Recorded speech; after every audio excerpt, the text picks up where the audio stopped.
ketiga kalinya saya akan membuat video ini 5M untuk Indonesia. Tangguh. 1. Memakai masker. 2. Mencuci tangan pakai sabun dan air mengalir. 3. Menjaga jarak. 4.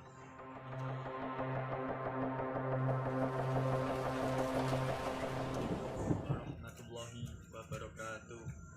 Alhamdulillahirrabbilalamin. Wabihi nasta'inu ala umuri dunya waddin wa ala alihi wa sahbihi ajma'in. Amma ba'du.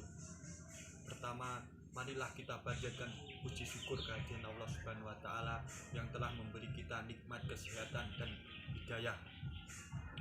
Kedua kalinya sholawat serta salam marilah kita junjungan kita Nabi Agung Nabi Muhammad SAW yang telah membawa kita zaman jahiliyah menuju Islamiyah pada hari ini. Yang ketiga kalinya saya akan membuat video ini 5M untuk Indonesia.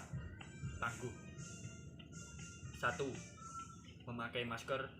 2. Mencuci tangan pakai sabun dan air mengalir. 3. Menjaga jarak. 4. Menjauhi kerumunan. 5. Membatasi mobilitas dan interaksi. Saksikan video ini selengkapnya.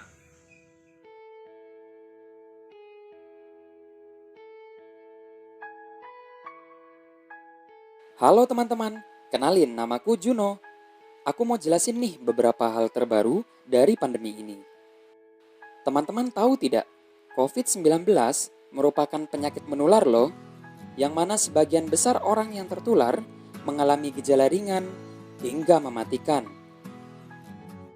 Adapun total konfirmasi korban meninggal yang ada di seluruh dunia melebihi 700.000 orang dan hampir 23 juta warga di seluruh dunia terkonfirmasi positif dengan 14 juta orang diantaranya sudah dinyatakan sembuh dari penyakit virus mematikan ini.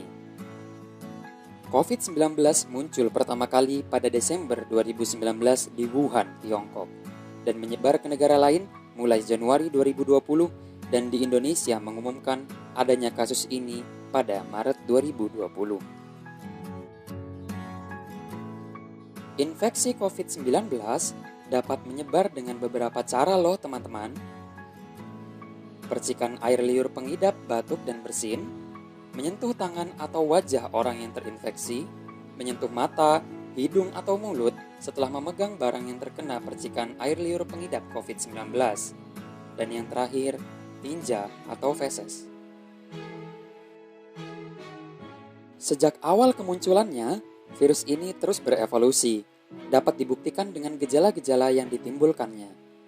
Gejala tersebut berjumlah 11, dengan 3 diantaranya adalah gejala baru seperti yang dilansir di Mandiri InHealth, di mana biasanya gejala ini muncul dalam 2 hingga 14 hari setelah penderita terekspos virus ini.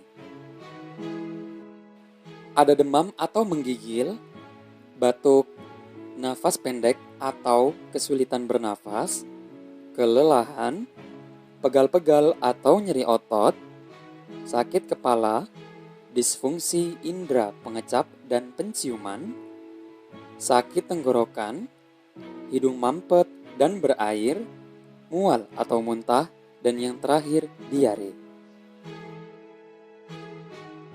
Siapapun dapat terinfeksi virus ini, dan sampai saat ini memang belum ditemukan vaksinnya.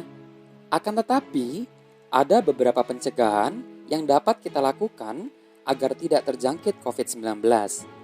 Berikut beberapa caranya. Rutin dan rajin mencuci tangan dengan sabun dan air mengalir selama 20 detik hingga bersih. Dan ketika tangan kotor serta belum dicuci, sebisa mungkin untuk tidak menyentuh wajah, hidung, dan mulut. Hindari juga kontak langsung dan tetap beri jarak dengan orang lain, terutama dengan orang yang sedang sakit. Selalu jauhi hewan maupun unggas liar dan juga hindari menyentuhnya. Kemudian, gunakan tisu untuk menutup hidung dan mulut ketika bersin atau batuk. Dan jika sudah, segera buang tisu tersebut. Jangan keluar rumah dalam keadaan sakit ya. Oh iya, jangan lupa juga untuk konsumsi selalu vitamin C dan beberapa suplemen lainnya sebagai peningkat imunitas tubuh. Dan yang terakhir, jangan lupa juga untuk tetap menggunakan masker apabila ingin keluar rumah, membeli peralatan atau bahan logistik yang memang benar-benar diperlukan. Namun, sebelum menggunakan masker, banyak hal yang harus diperhatikan, karena biasanya terdapat beberapa kesalahan yang sering terjadi ketika menggunakan masker. Seperti yang sudah ditulis oleh Sarah Bondel dan dilansir di Moffitt Cancer Center. Kesalahan pertama, yaitu ketika masker hanya menutupi mulut kita. Masker harus menutupi lebih dari sekedar mulut. Posisikan masker mulai dari pangkal hidung sampai dagu. Kesalahan kedua, yaitu saat masker terlalu longgar. Sebelum menggunakan di luar rumah, pastikan masker menempel dengan pas dan nyaman di wajah kita, terutama saat digunakan untuk bernafas. Kesalahan ketiga, yaitu ketika kita memegang masker saat masker digunakan. Alangkah lebih baiknya kita bersihkan tangan terlebih dahulu sebelum menggunakan masker, dan jangan pernah posisikan masker di bawah dagu hingga leher pada saat tidak menggunakannya. Ketika beraktivitas yang mengharuskan untuk melepas masker, lebih baik masker dilepas saja daripada diletakkan di bawah dagu hingga leher. Kesalahan keempat yaitu pada saat melepas masker. Ketika akan melepas masker, usahakan sebaik mungkin untuk tidak memegang masker bagian luar, dan lebih baik melepasnya dengan memegang bagian pengikat tali yang menyangkut di daun telinga. Jika sudah melepasnya, segera cuci tangan sebelum memegang mata, hidung, ataupun mulut ya. Kesalahan terakhir yaitu ketika kita tidak bisa membersihkan masker dengan benar. Untuk menggunakan kembali masker kain, kita harus memastikan terlebih dahulu apakah masker kita terkontaminasi atau tidak. Kemudian masker tersebut harus sering dibersihkan teman-teman. Bisa menggunakan mesin cuci untuk membersihkannya. Selain masker, terdapat juga loh pelindung muka dari plastik yang mungkin lebih dikenal dengan nama face shield. Pelindung ini banyak digunakan untuk melindungi masyarakat ketika di luar rumah. Namun, apakah pelindung plastik ini memang benar-benar bisa melindungi muka dari infeksi udara dengan baik? Berikut seputar informasi yang dilansir oleh laman BBC Future mengenai hal ini. Mohon disimak ya teman-teman. Setiap kita mengucapkan beberapa kata, ternyata secara tidak langsung kita juga menyemprotkan ribuan tetesan aerosol loh. Kemudian apabila terdapat seseorang yang terinfeksi virus, maka ia akan menyemprotkan ribuan tetesan aerosol yang sudah terinfeksi virus. Serem ya teman-teman. Apalagi jika dibayangkan ketika orang terinfeksi virus menggunakan pelindung plastik namun tak menggunakan masker di dalamnya. Secara tidak langsung, ia akan menyemprotkan ribuan tetesan aerosol ke udara, karena pelindung plastik tersebut tak akan pernah bisa menutupi secara sempurna pada bagian muka. Maka dari itu, sebaiknya kita tetap menggunakan masker ya teman-teman, walaupun sudah menggunakan pelindung plastik. Selain mengurangi penyebaran virus bagi orang yang sudah terinfeksi, tetapi hal ini juga bisa melindungi kita semua dari infeksi virus tersebut loh.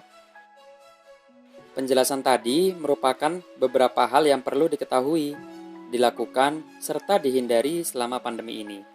Namun, alangkah lebih baiknya kebiasaan-kebiasaan baik tersebut tetap kita terapkan di luar pandemi ya.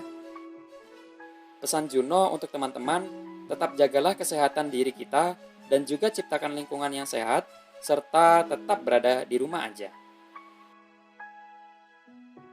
Video dan penelitian ini dibiayai oleh Pusat Penelitian dan Pengabdian Masyarakat Politeknik Elektronika Negeri Surabaya, dan kami ucapkan terima kasih juga kepada beberapa pihak yang sudah membantu dalam kesuksesan pembuatan video ini. Cukup sekian dan semoga bermanfaat. Jaga kesehatan ya teman-teman. Dadah semuanya. Dari saya, semoga bermanfaat, bisa dilaksanakan di masyarakat dan bisa dilaksanakan di dalam rumah. Insya Allah UIN Malang bisa melawan COVID-19 ini, dan para dokter semoga diberi kekuatan. Jangan lupa mematuhi 5M, memakai masker, mencuci tangan pakai sabun dan air mengalir, menjaga menjaga jarak, menjauhi kerumunan, membatasi mobilitas dan interaksi. Sekian dari saya. Assalamualaikum warahmatullahi wabarakatuh.